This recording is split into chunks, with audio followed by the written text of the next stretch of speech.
বাংলা বান্দা। এবং এই জিরো পয়েন্টে শুধু জিরো না, পঞ্চগড় যে কারণে বিখ্যাত তার একটা অন্যতম কারণ হচ্ছে পাথর এবং বালি।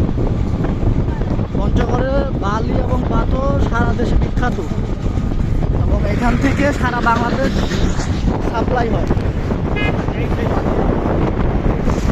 এই সেই বালি এবং পাথর। এখন বাংলাদেশের সর্বশেষ বালি এবং পাথরের অন্যতম উৎস।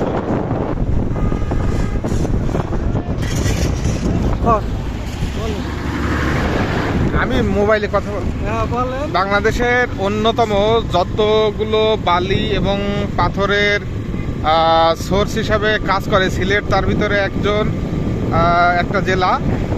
আর এদিকে আপনার এই পঞ্চগড়ে সেই বালি পাথরের মূল কারখানা বা ইন্ডাস্ট্রিয়াল এলাকা যা বলতে যেটা বোঝায় সেটা হচ্ছে এই। দর্শকরা আপনারা দেখতে পাচ্ছেন,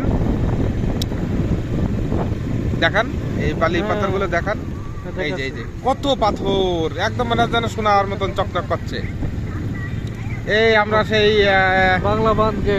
বাংলাবান গেট, মূল গেট পার হচ্ছি।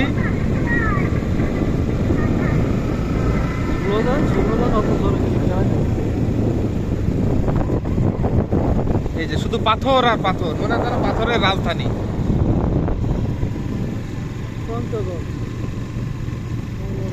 যদি সুযোগ থাকতো পঞ্চগড়ে একটা বাড়ি করা, তবে আমি করতে পারতাম। কারণ আমার যেটা মনে হয় এখানে বাড়ি করার জন্য খরচ অনেকটা কম হবে। অন্যান্য জায়গার যে বিশেষ করে দক্ষিণাঞ্চলে বাড়ি করার জন্য যে পরিমাণ খরচ হয় সেই তুলনায় আপনার এই পঞ্চগড়ে বাড়ি করতে গেলে অনেক খরচ কম হয়। যেমন উদাহরণস্বরূপ আমরা বলি, এক গাড়ি বালির দাম, সিলেটি বালি যেটা বলে সেটাকে ওখানে আপনার দক্ষিণাঞ্চলে কিনতে গেলে 70 থেকে 75 বা 80 হাজার টাকা দাম নেয় এক গাড়ি বালির দাম। এখানে অনলি 13 থেকে 14 হাজার টাকা এই বড় বড় ট্রাকে করে কিনতে পাওয়া যাবে। সুপ্রিয় দর্শক, দেখলেন, এর পরবর্তী প্রোগ্রাম আমরা দেখাবো। আল্লাহ হাফেজ।